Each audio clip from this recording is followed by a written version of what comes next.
ये एक खूबसूरत से घर की कहानी है जहाँ 5 साल का नन्हा लड़का ताहा अपने वालिदैन और 1 साल की नन्ही बहन हरम के साथ रहता है।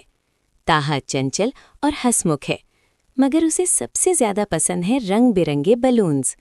उसके कमरे में हर तरफ बलून्स ही बलून्स होते हैं।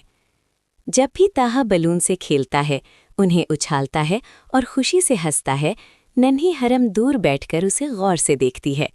वो बोल तो नहीं सकती, मगर जैसे ही ताहा बलून फर्श पर रखता है, हरम रेंगती हुई आती है और टप, बलून फट जाता है।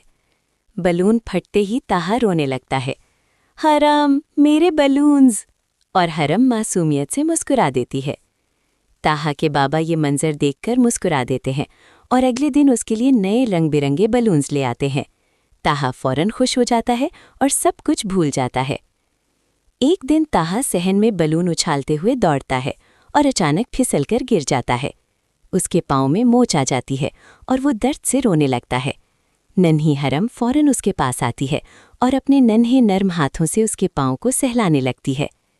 ताहा को अपनी बहन की मोहब्बत महसूस होती है।